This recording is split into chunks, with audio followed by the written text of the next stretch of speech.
Today you're going to be listening to a really great conversation between myself and Sandra, who is a Yoga Nidra teacher.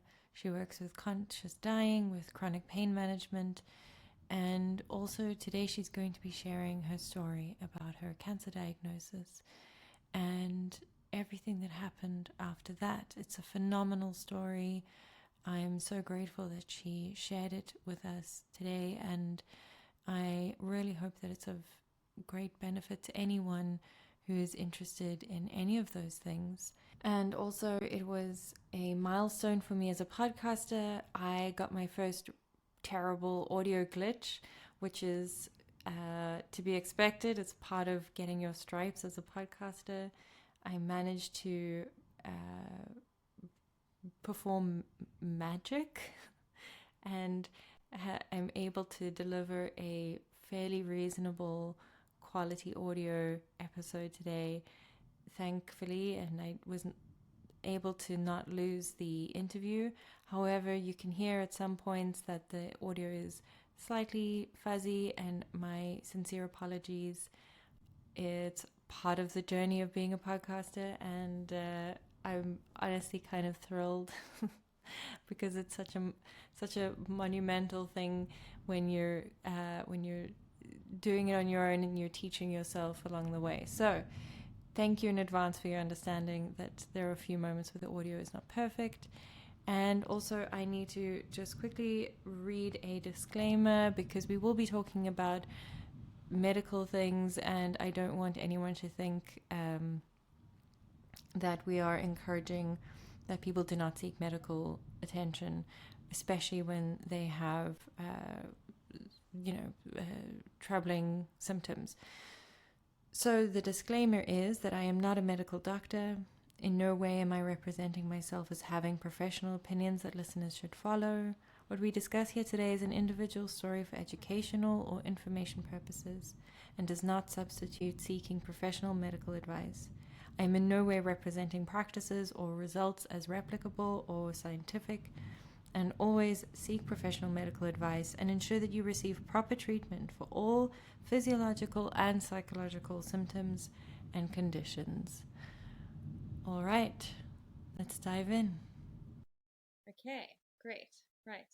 So, this is Sandra. Sandra, I met you in Gokana, which is a small little seaside town in Karnataka, and it's about 3 hours south of Goa by taxi. We had both arrived in Shankar Prasad Ashram to do our Yoga Nidra teacher training in 2016, I believe. In that month, I quickly learned that Sandra is a woman capable of deep focus and great empathy. One of the things that Sandra shared with me was that she had recently undergone root canal surgery using no anesthetic, no painkillers, and only Yoga Nidra. She is unable to use anesthetics and as a result needed to look for an alternative to manage the pain during the procedure. And the procedure lasted over an hour and is normally painful even for people who have had a local anesthetic.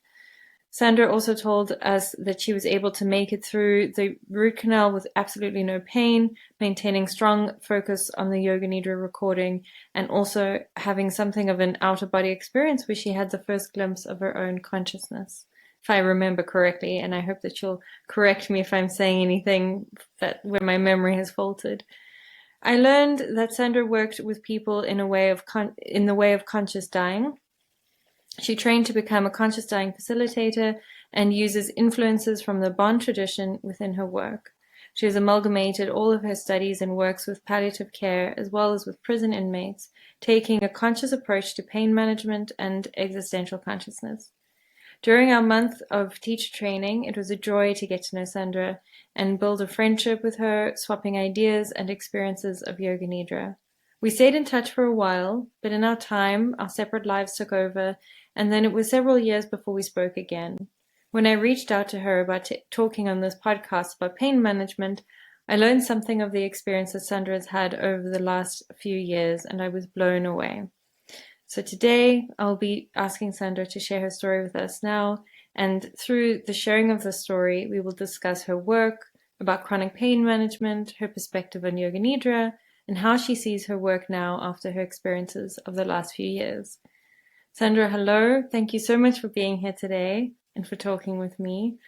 As an opening question, I would like to ask you to please speak about the work that you do, the methods that you have trained in, or anything that you use to incorporate within your work, anything that is relevant.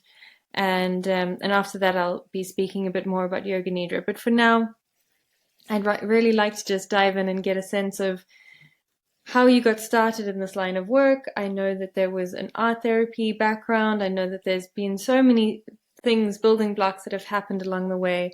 So I'm really keen to hear from you again, especially because it's been quite a few years since we've had this conversation. So wherever you find a natural starting point, I'm going to just be quiet and listen and remember all the wonderful things that you shared with me a few years ago. Well, first of all, thank you very much for having me. I'm also looking very much forward for this conversation. So I remember when you described that 2016, when we met for the Yoga Nidra teacher training, I went there because I had the feeling I really wanted to learn more about Yoga Nidra, because as you described, I had this root canal treatment, and during this root canal treatment, I had a Yoga Nidra on my ears. I had recorded before, and during this root canal treatment, I experienced two things that really surprised me, and that was, as I had not prepared for using this Yoga Nidra, I actually wanted to use music, but then my dentist said to me, you know, the only person I've ever heard to do treatment or a surgery like this is a person who had like who worked with yoga. And I thought, okay, I have my Yoga Nidra with me, so maybe it's better to use this instead of the music. So I used this Yoga Nidra, and while he was doing the surgery, I realized, oh my goodness, there is a part and where I will have to concentrate on my head, because I also can describe this later.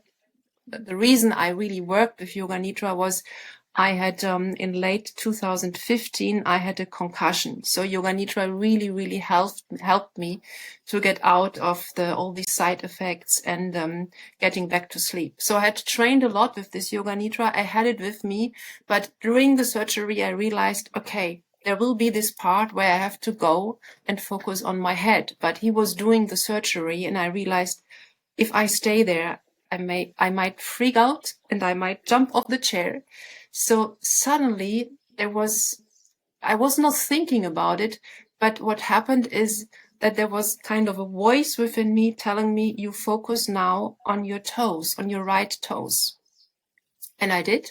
And just for a couple of minutes, till there was another part in the Yoga Nidra, I focused on my toes. Everything went well, and then there was another part that came, and maybe I'm not sure if you trained also with Swami Satyananda Saraswati's Yoga Nidra book, and there he has some methods. One of them, I usually don't use this, but at that time on the recording was that you practice yoga asanas.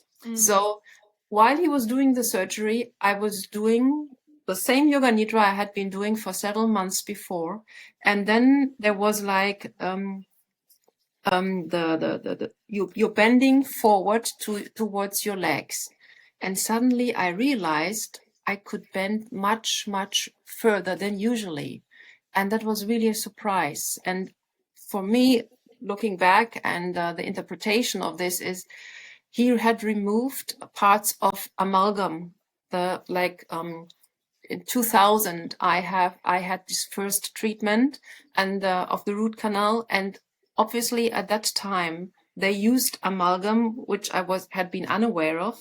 And then when he had removed that, I experienced during the Yoga Nidra that my body was much more flexible. But I mean, I was doing the asanas in my imagination during the Yoga Nidra. So when I had experienced that, I felt like I had to go to India and wanted to learn more. So I looked up on the internet, probably you had done the same, and then I found Swami Yogaratna offering this Yoga Nidra intensive course for about 1 month, and I think we stayed there even a bit longer. So that's why I went there. And just to mention what happened before, I had I think it was November 2015. I had been in India before, and then at that time I was living in Australia. I went back, and then I had a really very severe concussion.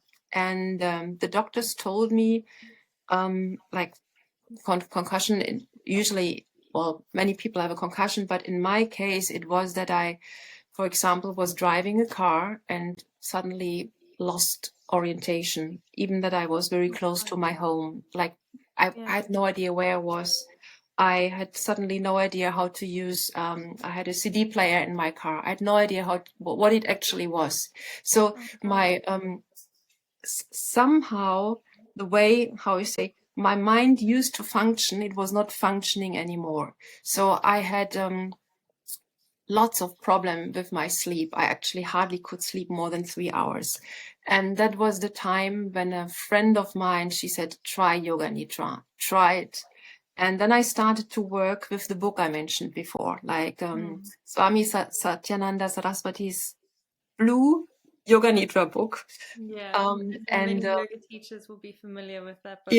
Yes. And this was the start that really, really helped me, because doctors told me it might be that it could stay forever like this. It was a possibility. So that's why I trained with all these recordings. I had my own recordings with my own voice, and I later on will say a bit more about this, because I think that's also very important part of the work. So I had prepared with this book for many months. I felt much better. And then when it was time for the surgery, I actually decided, okay, I want to do it with Yoga Nidra, and it worked. And that's how I came to India. Phenomenal. And you'd already been working with the conscious dying approach. How did you find that? And can you say a bit about the training that you did, and I guess also even the work that has happened subsequently with the palliative care and things like that, or anything that's relevant? Yeah. So while I was living in Australia, it was I think it started 2010. I very much was looking for an approach how to support people who were dying in a conscious dying approach, and there was not much in the literature. And then I found, let me think. I mean, of course, the Yoga Sutras of Patanjali, they have a training of how you train your consciousness, but there was not something where how you really could prepare for a conscious death. And then I decided I wanted to go to India and train with a yogi, and I found near Dharamsala, that was 2015. I also spent some time in India with a yogi, and I had contacted him before and said, well, would you work with me on a conscious dying approach? And he agreed.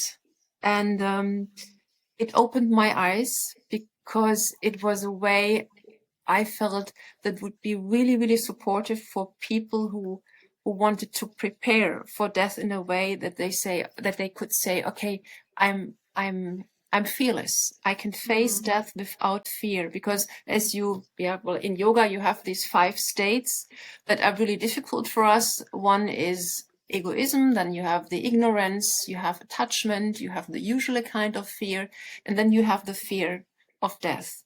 So when you can face this fear of death without having the fear, so you are prepared.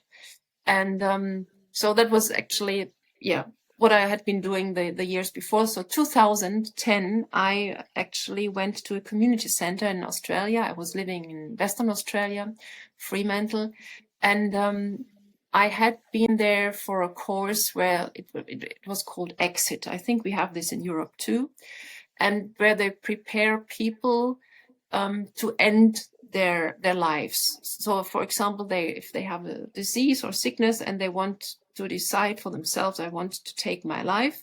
So they gave, how you say, instructions. And I was actually quite shocked being in this course because I just was curious. And so I spoke with the community center and said, what about if I offer a course to face death in a different way? And so like over the years, I had prepared several methods. So I offered the course, and when I went there, nobody showed up. There was nobody there. So it was my interpretation was it was much easier to actually have methods how to end your life instead of facing how you can actually, how you say, face this very important period, phase in your life, so that you do not have to experience fear, and that you also know how to treat and be with pain. So my approach very much focuses also on how to be with chronic pain, how to be with acute pain without medication.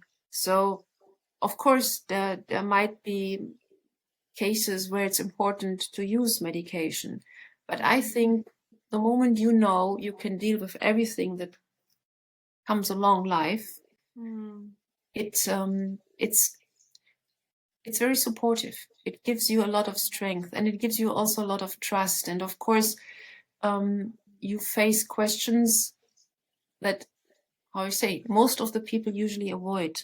Yeah. So, and yeah, I think that was the background. So I wanted to go deeper, and that's why I trained 2015 with Yogi Shiva Das in near Dharamsala. And then, yeah, in 2016, after this concussion and my experience with the surgery, I went to India to take the Yoga Nidra class. And the approach of Swami Yoga Ratna, I think, is great because it is very different from the Yoga Nidras you usually found on the internet. So it's, of course, it includes the body scan, and it includes also the flexibility of saying, like, you work with the warmth and with the cold, but then you go to the Chitta Kasha. And I think this is really the how you say, this is so different and so important, because once you enter the Chitta Kasha, your brain waves have changed. And then you can give very different impulses, and your body can react in a very different way. And it's kind of, for me, entering the unconscious part of myself, but in a way that that I'm in control. So there is nothing to fear. It's just more exploring what there is that wants to dissolve and what I have not seen. So this, and yes. So, and you asked me also about my background. So I also have a background as a creative arts therapist, drama and theater therapy. Of course, this helps, but it's kind of theater of your mind. Yoga Nidra, I think. And I've also a master in sociology. And I think this is a bit of like in my master's thesis, I focused on organized crime, and I think that was the first time when I realized there is not this black and white, but it's really more about connecting with the people you're working with and seeing all the colors in between black and white, and not really labeling people, but really offering opportunities to act in different ways. So later on, I also offered similar parts of the conscious dying approach in an approach that's about resilience, to offer support for prisoners to deal with fears, with lot of pain, chronic pain, and so that they have something they can work with. And the feedback so far had been very, very positive. Amazing. That's amazing, because I know, I mean, Vipassana, the Goenka Vipassana Center is quite famous for working a lot within the prison system. and it's great, but I think that this kind of one-to-one direct approach and working with people, giving them something that gives them access to themselves. I mean, Vipassana is a very Buddhist practice in the sense that there is no self. There's none of that theater. There's none of that performance happening. But whereas with Yoga Nidra, it really is an opportunity to look at who you are on many different levels. And ultimately, yes, maybe the answer is that there is the you behind it all, the self with a capital S. There is the something that is so removed from all of these actions and desires and responses and triggers. But on the way to that, there are all these wonderful parts of ourselves, and I personally don't want to skip past those. I like the exploration of that, even if the end result is that there is something without all of this sort of decoration of this persona as we have it. So I think it's a phenomenal thing, and I know that even we've spoken briefly before about the fact that I've become quite interested in internal family systems. And I know that there's a lot of work being done in the prison system as well with internal family systems. And I imagine that the kind of work that you're doing there must be a lot of overlap in that sense of, separating out these different parts of ourselves, that we are not just this, as you said, this labeled, this one thing. And for some people that might be such an obvious thing, especially if they're engaged with modalities of sort of, of the overall quote unquote well-being world, where they're more comfortable with these terms about consciousness and self, and it's not as unfamiliar, whereas for some people it's a completely alien concept. They have such a concrete idea of who they are, and it's often based around how the world reacts to them.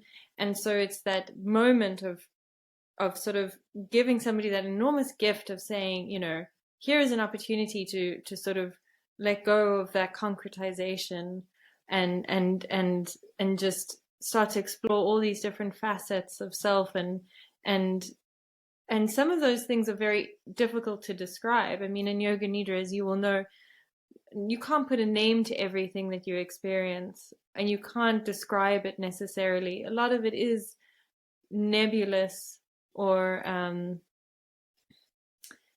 just sort of, it's so personal, it's so internal, and sometimes it can also be very fleeting. It's sort of, even within our own minds, we don't necessarily remember it later, but when it comes back, we go, oh, I've seen this before, I've been in this realm before. And that you sort of grow this kind of familiarity with things that you can't name, and you become increasingly comfortable with being in that world of things you can't name. Anyway, I just think it's all phenomenal, and I think that the work that you're doing, and that everything that you're saying, I really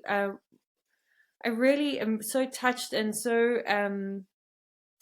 so relieved to just, every time I see when someone has had this internal driving force, and God knows where it comes from, but something in you felt a need to consistently seek answers and information, and seek out people and places and practices, because you had a question inside of yourself that came to you. And that can happen to anyone, and a lot of people don't explore the answers for that question, and you did. And I just think it's so beautiful, and it's great that you had that experience where you looked around and you sort of thought, well, I don't want to just unplug, and I don't know that fits how I want to see the world. Oh, I've got a terminal illness, pull the plug. Or, I mean, maybe that's the wrong metaphor, but where people just opt out, and that that there is the opportunity for something so enriching and so rewarding, and that opportunity to discover yourself, to see behind these sort of internal veils that we have, these internal walls, and the absolutely phenomenal, what's the word that I'm trying to think of? It's sort of it's filled with awe. It's and I mean, maybe the reason why I'm struggling to come up with the right word is because I'm in the background of my head, I'm thinking it's going to be different for everyone, so putting a name to it is kind of pointless. But there is something unbelievably rewarding and enriching that can happen when we sit with ourselves. And I mean, I know that I'm having, you know, this conversation so much since starting the podcast with people who don't know anything about Yoga Nidra. They sort of look at me kind of confusedly when I say like, oh, you're sitting with yourself, you're sitting with yourself, and they sort of, what does that mean? And so yeah, I think that the fact that, you know, you've been doing this for 10 years now is phenomenal. And maybe that's a good segue into discussing what I mentioned before, which is that I reached out to you because you do this work with chronic pain management, because you do this work with conscious dying. And I thought, what a perfect person to speak to. And you're a Yoga Nidra teacher. Wonderful. You'll be a fountain of knowledge. This is amazing. And then in our catching up, you shared with me the story, and it just was so incredible. And I cannot wait to read it in the book one day that you're going to write. And so without further ado, I'm going to just maybe give you the opening to share with me that basically everything in your life kind of changed. What was it, about 4 years ago, I think? 2 years ago. Was it two? I thought it was longer. My apologies. So can you maybe start off by sharing, just before you got the diagnosis, where you were in your life at the time? Because I also think that you know, these contextual elements are so important. So if you don't mind setting the scene for us, and then, you know, taking it away. Yes. So about 2 years ago, I went back with my family 2017 to Germany.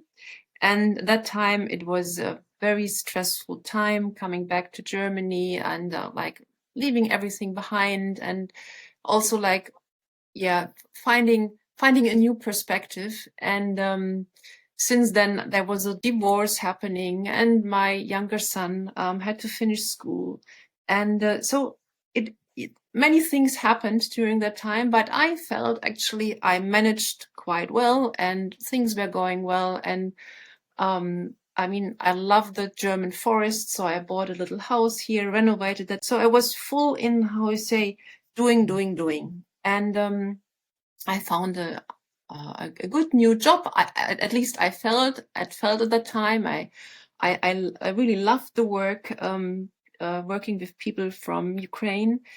And then I was in the beginning of my 50s, and well, I thought it's just menopause that's going on. But then it turned out that I got a cancer diagnosis, so cancer in the uterus. And when I received the diagnosis, it was really interesting. So I was like on sick leave for 1 week, and I just felt, wow, it's hard to describe, but I just had the feeling I have just time for myself. And I mean, usually when you receive a cancer diagnosis, it's a shock. But I realized I had been doing so much, and I had not been looking after myself. So I just realized I need time. And at that time, when I received the diagnosis, I thought, okay, 1 month and the whole thing will be over. That was my approach. And of course, it was not over. It went quite worse, because then I went for a second opinion to another hospital, and what they all recommended me. So within a few weeks, I had more than 20 doctors telling me if I would not remove several organs and then have all this usual treatment, I would be dead. Within at the end of the year at least, and I would bleed to death. So it was not.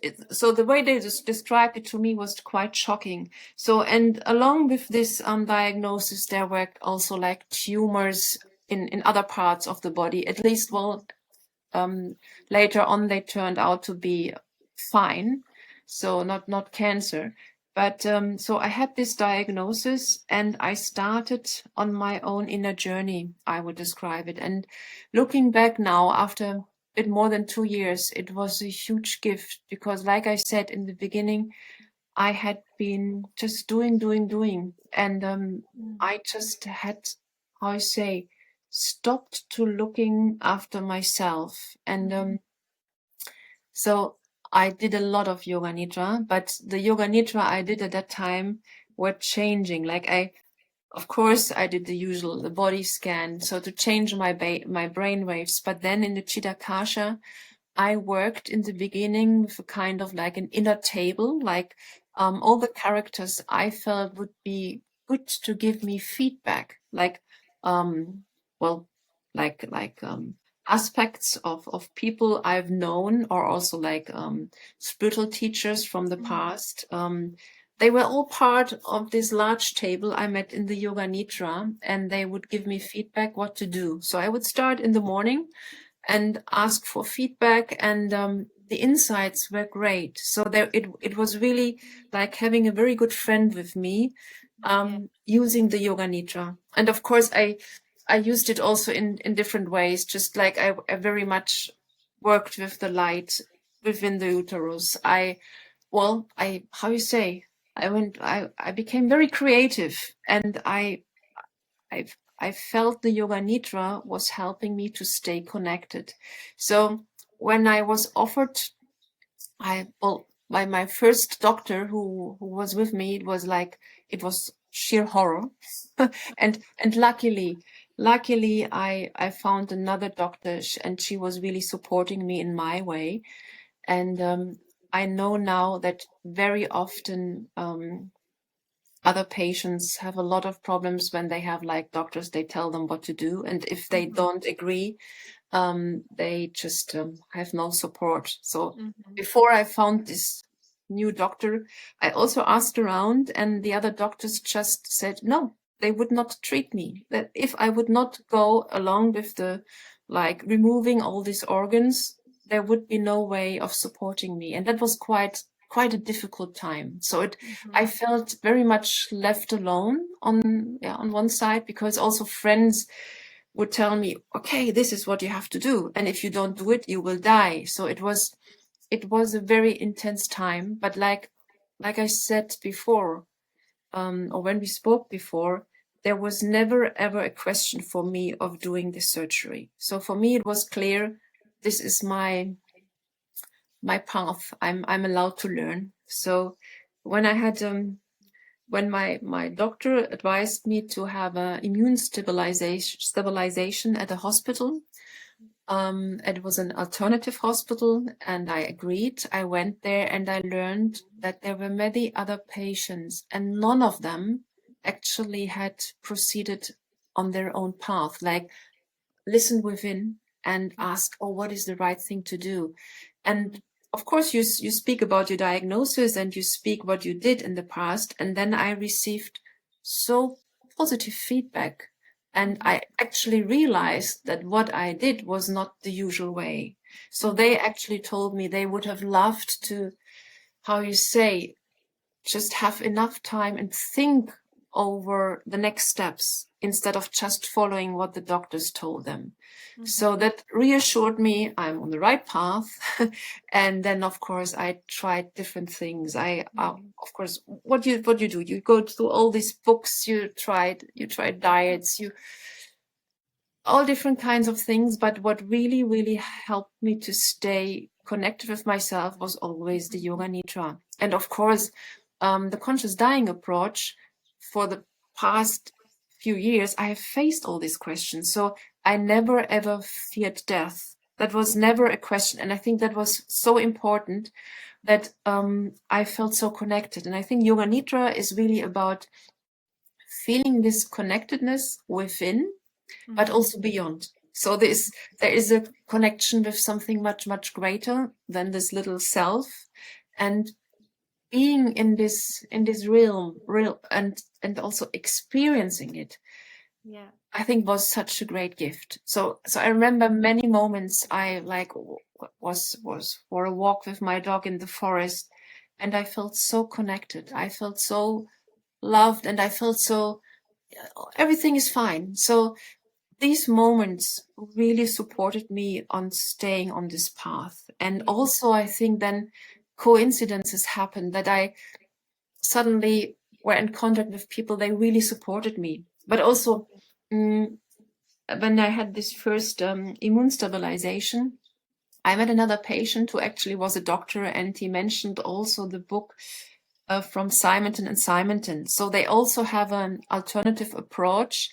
It's kind of a hypnosis, but hypnosis in some way sometimes is similar to using Yoga Nidra for yourself, because you give impulses. And the way they worked in this book with cancer, I found quite helpful, but still I always had to find my own path and to see, is this really how I would like to work with the cancer? And so it's like when you described working with internal family systems, it's about all these different parts in our body. And I feel also about the blockages we carry along and having the tool to dissolve these blockages. Because the moment these blockages or these emotional traumas we carry along are dissolved, I'm more and more getting connected with what I feel my true self is, and also this connection beyond myself. And I think this is the true gift of Yoga Nidra, that you have a tool you adjust to your own needs. And of course, with the body scan and with the flexibility you of say temperature or whatever you can use, helps you to change your brain waves. And when your brain waves are, for example, in alpha or theta, you have a very different, how you say, connection to this inner world. And impulses can come up. You have no idea where they've come from, but they're just there, and it's the healing is there. So, so I can only say over the past 2 years, I mean, in the beginning, I was hardly able to climb the stairs here in my house. And now this summer, I mentioned that before, I did an intense yoga retreat, and I felt so healthy. I haven't felt as good as this for a long time. And also my beautiful doctor, last time I saw her, she said, everything looks normal. So I don't say now, okay, it's everything perfect, but I just say it looks like I'm on the right path. So And then you mentioned that you when you were doing these intensive asana practices, and you said that it was so I think you said that you were sort of being able to do much more intense practices than other people who'd been practicing for a long time, or maybe half your age or anything like that. Like you were clearly, your body was operating from a point of internal strength. Absolutely. What I understood what you were saying to be. Absolutely. And I mean, the diagnosis had been I would die within a few months at the end of 23. And I mean, doing this intense yoga retreat, it was also like including intense pranayama. So it was the second chakra. And of course, there was no bleeding at all. My body felt so healthy. So it's really about looking back. I feel it like it was a gift for me to really sense within and to learn the lessons I was able to learn, and to really, I say, step out of this doing and think, okay, what is the next step? And having this career thinking approach. No, it's really about connection within and connecting with that, what is, how you say, the higher self, maybe call it, or Sure, yeah. So I'm curious. I'm going to ask you in a moment what some of those lessons were. I know you've shared at least one of them with me that I can recall very strongly from our previous conversation. But before I ask you that, would you be comfortable sharing? There was a particular experience that you had one night at home when you were on your own, and it was sort of, it feels to me, and I don't know if I interpreted it correctly or not, but it felt to me like it was almost like a very big turning point for you in your healing journey. Do you know which night I'm talking about? Yes, of Yes, course. of course, Yeah, I'm well, assuming. Yeah. Do you feel comfortable sharing about that experience?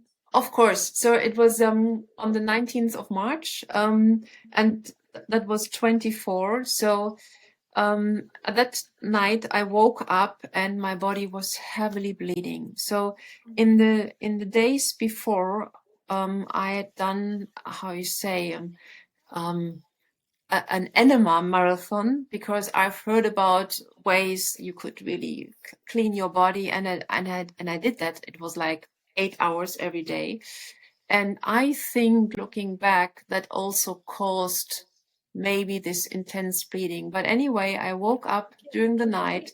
My Can I body was pause you there very quickly to say I have also had terrible, I've heard a lot of terrible experiences with these intensive enemas, and what I've come to understand is that it's a terrible fad because you're flushing out your microbiome.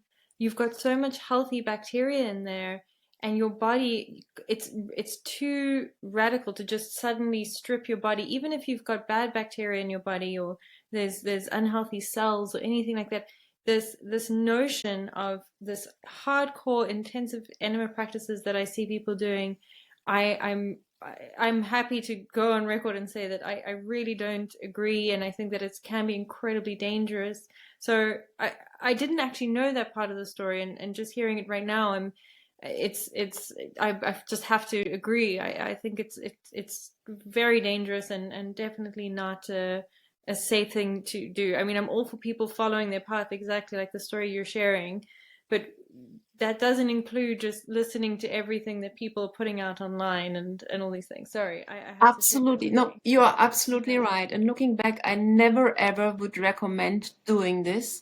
But like I said, it's very difficult doing going on an alternative path. And as there was pain on the lower right back side, and of course I thought maybe parasites and so on. And I went on this yeah, looking back, really horrible Mm-hmm. approach of doing these enemas, because I thought, okay, I'm just disciplined, I just do it.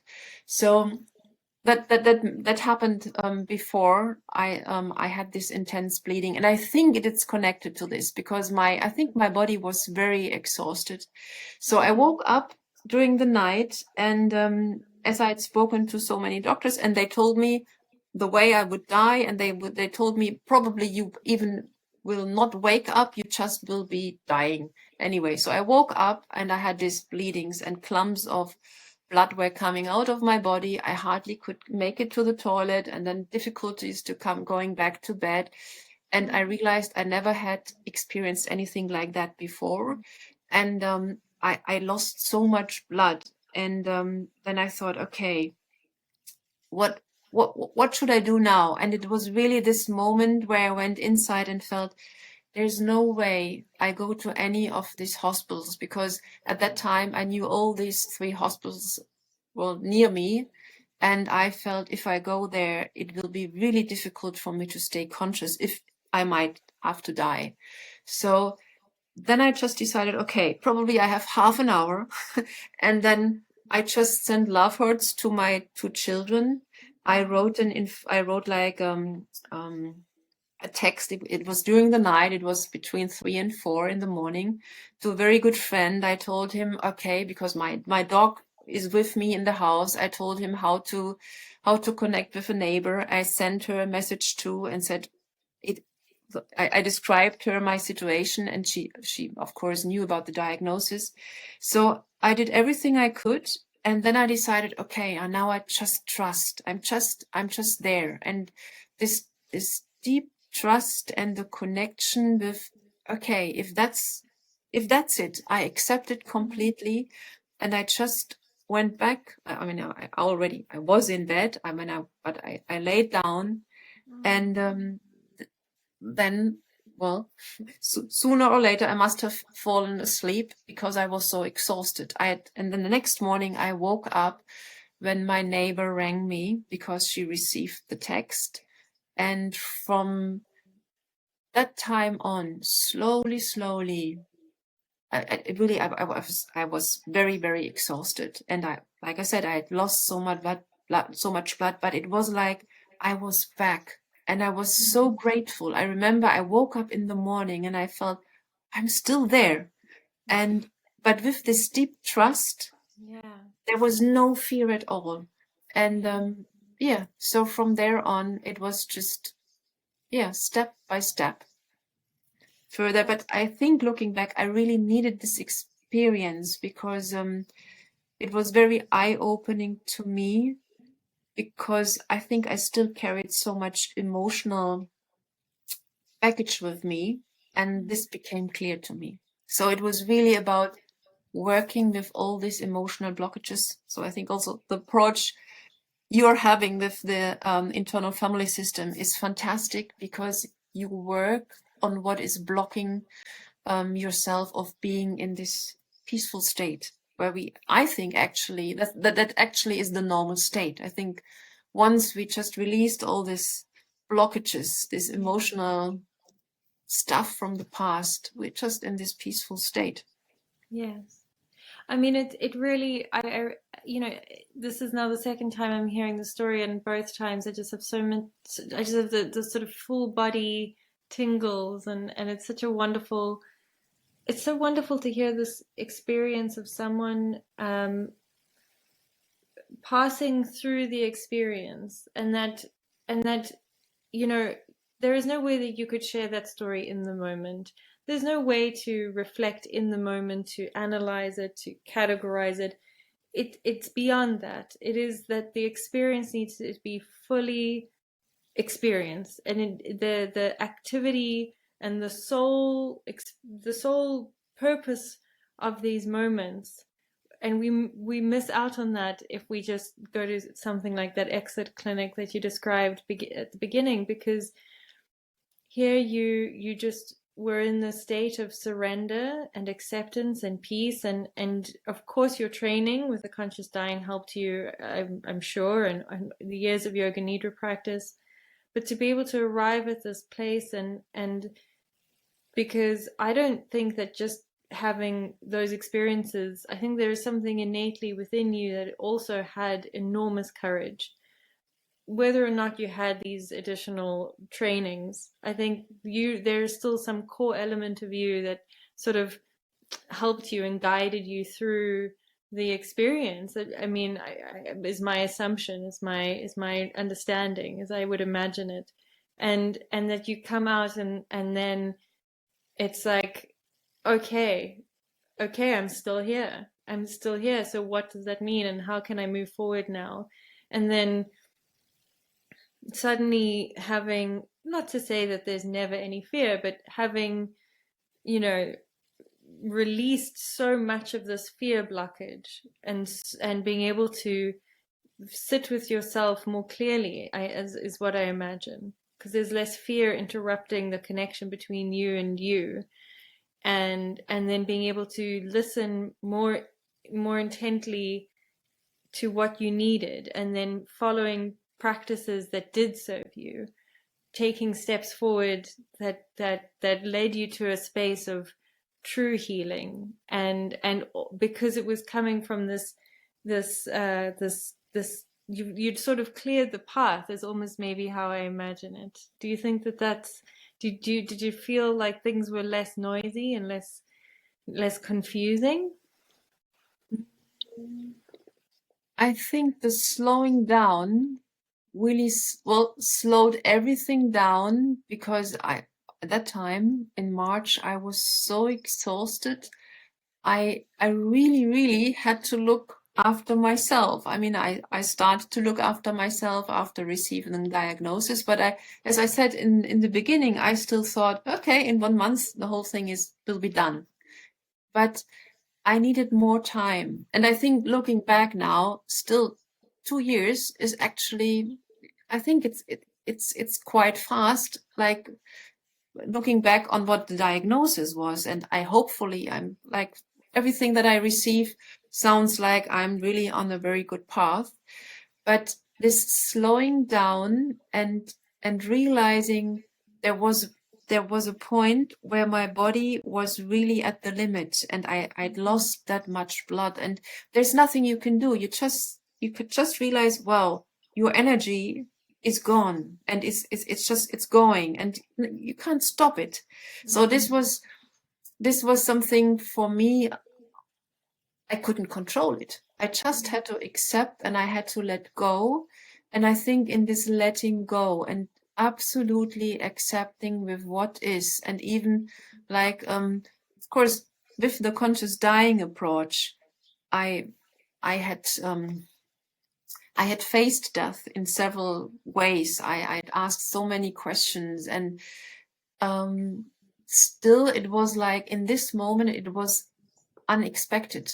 I didn't expect this to happen. And then to say, okay, that's the way, and I just let go. I think that was really important. And it's like, maybe having had this experience is also something I can take with me, because I know whatever will come, I will be there with me. I'm not there. There was no fear. There was absolutely no fear. Yeah, so I think this is important. And when we face death, and that's, I think, why I think the conscious dying approach is really important, and still people fear facing it. But once you face this, these blockages will go. They have nothing to hold on. So it's only the moment you try to avoid it that it has energy. And it's like with a traumatic experience. Very often you face it, and without fear, it just dissolves. And I think this was, at least for me, that was very helpful. And yeah, I'm grateful for being able to experience that. Yeah, absolutely. And so, you mentioned lessons, and I know that your relationship to fear has been one of the lessons that you've learned. Would you like to speak? Would you be kind to speak about your relationship with fear now, and maybe some other elements that have come through as a result of this experience that you sort of refer to, that you feel like you've gained, that you now can carry with you? I'm not quite sure the way you're asking. Are you thinking of something particular, or it's? No. I mean, yes, in the sense of that, I know that fear has obviously been such a big block, that, and it's sort of, I guess that the gift on the other side of it was not being so intimidated by fear, is Yeah. maybe one way to phrase it. And then it's an open question of if there's anything else as well that has come through, but none that I am aware of. I didn't intend to imply I did. Yeah.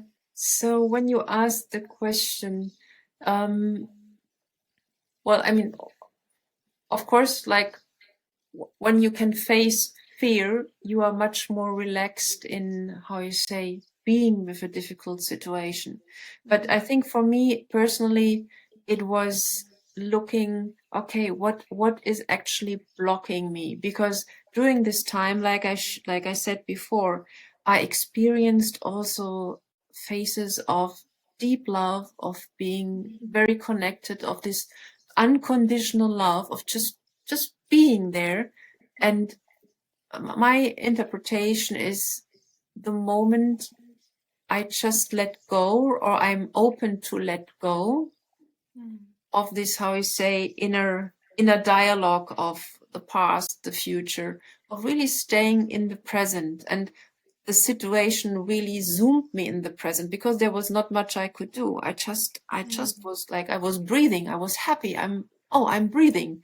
So this being in the present moment, I think, is so important. And again, I can come back to the Yoga Nidra. When you do the body scan and you're just observing without any judgment, that's what you're doing. And there is, because the mind is only in a certain body part. You're just there, nothing else. And I think I think that's a fantastic tool. It brings you back in the present moment. And God, yeah, sorry. yeah. And with the fear, what else that came into my mind is when I worked in the prison, like I had in the previous years, I worked with prisoners, and usually we had kind of a 10 or 12-week course. But then there was like how you say, I'm not quite sure the English word, like people in the prison who have not yet had their court meeting.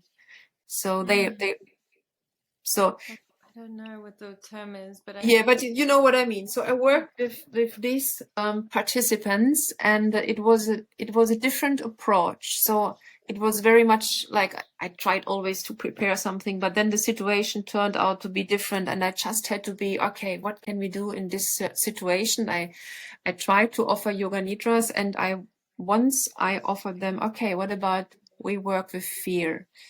And I knew in the beginning, many of them were very reluctant. And one way of working with fear is like the image of going down a well, and you don't know what will happen, and the well will be very dark. And I think this is a very beautiful impulse, because when you do this, you can feel very safe. You're going down in this huge bucket down the well, and it's getting dark, but you know somebody will pull you up again. And I remember when I worked with this myself, I suddenly had the feeling, there's nothing to fear. There were images coming up, but I was not afraid. And I think to have this experience, there's actually nothing you have to be afraid of, is also very helpful. And some of these people I worked with, they realized coming back from this dark well into the light was actually a very good experience, because you can face it. Nothing will happen. So maybe this is something that came up in regards to your questions about fear. Yeah, amazing. Thank you so much for sharing that. I mean, I really think it's what a gift, what an absolute gift, yeah, as your story becomes ink and paper, which is very exciting, that it'll become a book at some point, I hope, and I can't wait to read it, and I can't wait to also just learn more about how your practice evolves, and how your relationship with the self evolves, and whether it's through yoga nidra or the conscious dying practices. I just think there's something really wonderful about the work that you're doing, and it's just such a gift to be able to hear about it and to talk to you about it. I wanted to ask you about, I guess that maybe you've already answered it in so many ways, but if I put it to you as a direct question, I wonder if maybe a shape will form. But how has your relationship with Yoga Nidra changed in the last 10 years, going from, you know, the early stages, and you were using it for pain management and to recover from a concussion? I mean, maybe it hasn't changed. Maybe it's just been a steadfast friend of yours, and maybe it is has your approach, or I don't know. I guess that's the question I'm asking: is how has it changed, and if it has, how? I'm phrasing that terribly. Sorry. Now I know very well what you mean. So in the beginning, I very much followed the Yoga Nidra instructions. It was really like maybe a little bit like the German thing. You just do what's there, and that's the way you do it. And in the beginning, of course, I did some experiments where I felt, oh, this is good for me, and then I try something else. And of course, then when I developed the conscious dying approach, I used a lot of impulses from the Tibetan conscious dying approach. So, but this was something I constructed. So my mind constructed.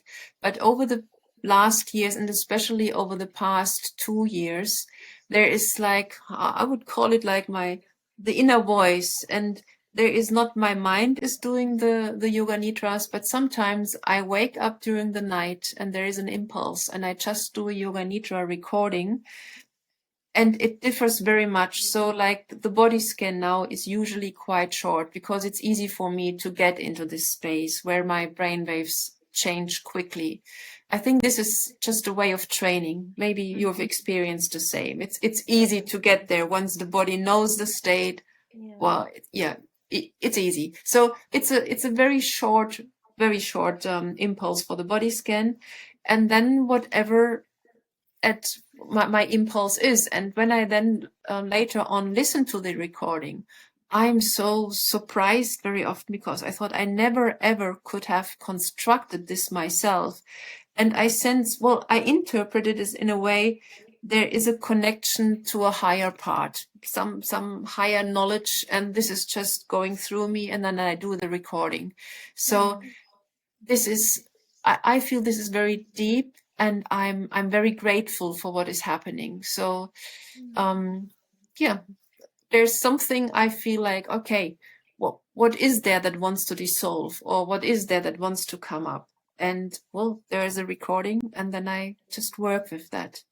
And this is also, it's it's joyful, it's a gift. That's the way I see it, but it's a really useful tool, and we all can learn that actually. And I think that that's something I mentioned prior to this conversation. I think it's very useful if you also do your own recording with your own loving voice, because once you hear your own loving voice, something is shifting. We usually don't hear our own voice in a loving way. Usually we used to criticize ourselves, or but having to, how you say, do a recording in the beginning where you with your intention you do for yourself, and this is very important. There is a shift happening because you consciously decide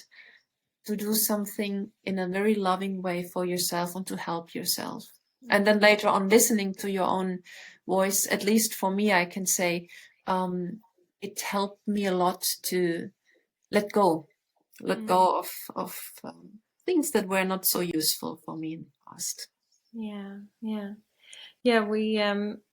just I mean, we know this, but just for people listening, you and I discovered that we have a different approach to Yoga Nidra, and I've been meaning to try your approach since we had that conversation, and I've been so busy with the podcast that sometimes I feel like the last thing I want to do is to record, because I spend so much time recording. But basically, what we discovered is that for the most part, your Yoga Nidra is you record and you listen to your own voice. And I was amazed to hear that, because I just thought, oh, I can't imagine doing that at all. And because I just do it in my head, it's all just sort of silently narrating it inside my head. Sometimes I speak out loud, but that's kind of verges into a different practice, I think, sometimes, but that's something separate. But and I think that what's amazing is just it's highlighting that there is, first of all, multiple ways to do it. Obviously, for most people, they start by listening to a recording of someone else, a teacher. If you have the book does encourage you to record it to yourself or get a friend to record it, and then you can listen to it, because obviously you can't read it while you're in the practice, so you do need that recorded element. And then, but I think I just have been doing it in my head for so long that it had never occurred to me that I could record it for myself, and it had never occurred to me that there is some wonderful sort of transformative experience that can happen when you hear your own voice saying these loving things. Because immediately when you said that, I sort of, my first instinctive response when we had our conversation a few weeks ago was, oh, I can't imagine that. It's sort of, it just seems like almost too uncomfortable. But I've been thinking about it, and really trying to sit with, why is that uncomfortable? Why is that so alienating a thought? And And all the more reason to do it. I think sometimes when we have these big reactions to things, of course, sometimes, it's for good reason, but a lot of the time it's a defensive reaction. And actually, if we're curious, we can discover that there's something potentially of great value behind it. So it is on my to-do list, but it's sort of interesting to say now that, for anyone who's interested in developing their own Yoga Nidra practice, that there's, coming from two people who have, 20 years between them of Yoga Nidra practice, that it's completely okay to just sort of explore and try different things and just get comfortable with finding what works for you. And yeah, I just think that's amazing. And also just, knowing that the practice does shift over time, or it's likely going to shift over time. Like you said, I don't do all the steps that I would do when I'm teaching a class or sending somebody a personalized recording. I do a fraction of it because there's almost this muscle memory. Sometimes, especially when at night, if you wake up, you almost don't even need to do anything. You basically your brain is so ready to be in that state that you can just sort of slip right in. But yeah, and I just think it's amazing. But I wanted to sort of maybe slightly, because I know that we're sort of gone a little bit over the hour mark and you wanted to try and keep it at an hour. So if you're happy to, I was hoping we could maybe just talk a little bit about what your thoughts are on a Yoga Nidra for chronic pain management. Because I think that, conscious dying is a big conversation, and I encourage. I don't actually know. Let me first ask you, but if anybody wanted to reach out to find out more information, they can definitely get in touch. I'm assuming that's right, and I can either put them in touch with you, or we can sort of post a link in the podcast notes. So if there is anyone who's interested in the conscious dying approach and in learning more, as you mentioned, you incorporate traditional Bon Tibetan practices and ways of approaching dying into the work that you do. And then, of course, hopefully soon, without putting any pressure on you, there'll be a book at some point that we could read. But in the meantime, I was thinking, what is something practical that people could use? And I think a lot of people do sit with chronic pain, and that has been something that, and if anything, one of your first sort of forays into Yoga Nidra was trying to deal with a chronic issue, which was the concussion and the results of the concussion. And so that's something that's definitely a common thing with Yoga Nidra, is that oftentimes we started because we want to sort of heal or work with something in particular, and it requires repeatedly doing the same Yoga Nidra practice. So, it's a nightmare for a podcaster because, if my audience is going to be different for every single episode almost, because, we've just released one on cerebral palsy, and it's not going to be applicable to everyone. And so it's sort of each individual episode, not exclusively, but for the most part, lands up being for like a very specific purpose for a very specific group of people. And the intention is for them to use it over and over again. And then when they get comfortable enough with it, that they can make it into their own thing, either by doing a recording and listening to their own recording, or by just doing it in their head. And then they can also, spend more time in these places, or they can alter it as they need it to. Anyway, so all of that being said, my question to you is, in the world of chronic pain management, how do you envision a good Yoga Nidra? What do you think are the sort of ingredients to a good Yoga Nidra for chronic pain management, something that anybody can use? So it's not so easy to answer in a few sentences, because chronic pain usually is very individual. So, but the Yoga Nidra itself is structured like in the beginning you have already the body scan. So this is very, very helpful with acute pain. So because the body can't think two things at the same time. So the body scan is great for acute pain. And then of course you do the counting backwards very often. You have your breath somewhere in your body, maybe the chest center or the third eye, and then you just count backwards. And also this takes you out of the acute pain. But like you said, also the approach is different. And then I think it's important to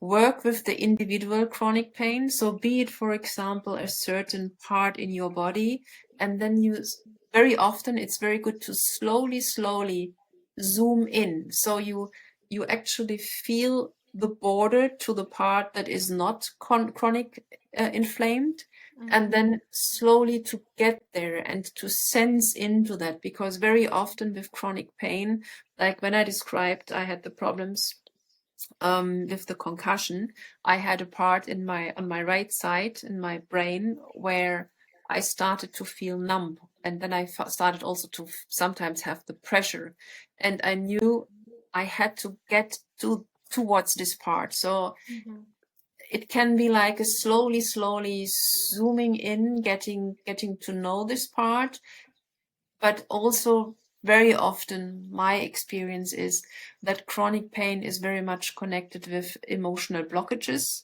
and then to work also with this emotional patterns.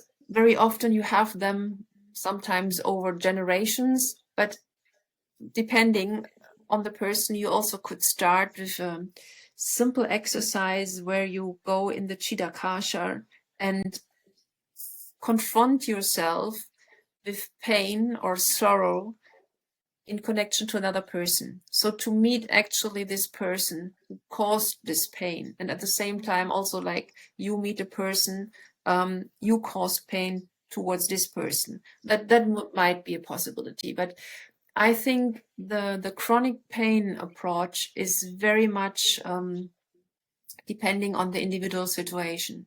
So to listen to the chronic pain, where it is in the body, what caused it, and then to, I say, have a little playful approach to see what helps, and to, of course, get control over it. And like I said, the structure of the Yoga Nidra itself is very helpful to get out of the pain, like the acute pain. But then, of course, you have to give the impulses in the Chitta Kasha. It's not very specific. I only can open it up because I say it's like really, it depends very much on the individual situation. And what I usually do because like the working with the chronic pain is it's very often embedded in the resilience approach or the conscious dying approach. I give several questions to the participants, usually like 50, 60 questions. And I say, okay, you just go through, and whenever you feel I don't want to answer this is great, because everything you want to avoid, that might be like a source, like a treasure. It's like a treasure hunt. There is something behind that, and then we could look at that. So this is something to really, how you say, get close to what caused that chronic pain. Yeah. Amazing. Fantastic. And then just before we sort of close off this episode, is there anything else that is in your heart that you wanted to share, or that I haven't asked you about and you'd hope to sort of talk about? So I think what is in my heart is Yoga Nidra is about connection, and I think it's a fantastic tool to reconnect with yourself, but also with that what you are part of. So I think it's something like my feeling is that's why we are here for. We are here for to fully be part of this oneness, to feel being one. And also having this, I say, for me, it was also like an adventurous joy to go on this journey. And it's like you can do experiments with yourself working with Yoga Nidra, but it's really the focus is on reconnection and feeling this experience, this love, this unconditional love. And I think this is, still Yoga Nidra for me is like a treasure. Yeah, So yeah, I know. I feel the same way. I know. And I'm just so grateful to be able to be having this conversation with you. I'm so grateful that, you know, not that you went through those experiences because I know that they were difficult, but I'm grateful that, you know, the path led you to where you are now. And I'm just it's so wonderful to have these kinds of conversations and to open up, you know, this possibility for a dual approach to something like a diagnosis, because of course it's important to, you know, get allopathic advice and have, you know, sort of these sort of the core facts of medicine, of Western medicine. And I'm, you know, in many ways a big supporter of Western medicine, and I'm very grateful for Western medicine. But I think that the conversation isn't between one or the other. The conversation is about this dual approach, and that as long as we're in touch with something inside of us that's sort of leading us, and we're confident in that internal voice, then we're making better decisions already. So I think it's what a phenomenal story, and you're such a phenomenal person, and I'm so grateful that I met you and that my Yoga Nidra teacher training coincided with you being one of the students, and that we could share that experience together and hopefully many more together as well.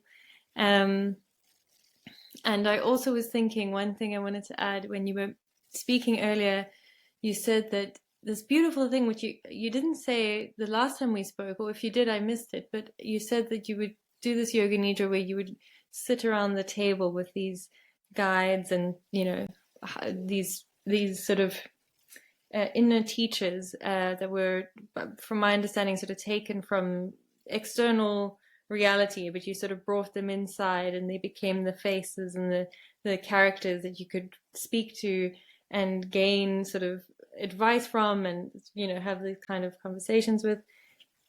And I could already see like a beautiful artwork, maybe in your book on a page, where it's you sort of sat at this table with these different people having this wonderful conversation. I could just sort of see it already, and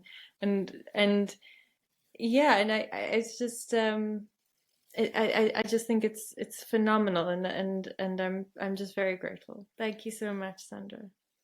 And I thank you also so much for having me and for this beautiful conversation. It's so beautiful to be in touch with you again. Yeah, thank you. I'll stop the recording and we can just say a few words after, but thank you. And if anybody would like to get in touch with Sandra, please message me, and I'll maybe ask her for a link that she can share with me that I can add into the show notes. And yeah, anyone who is interested in pain management, conscious dying, anything of the sort, please do get in touch. Thank you so much.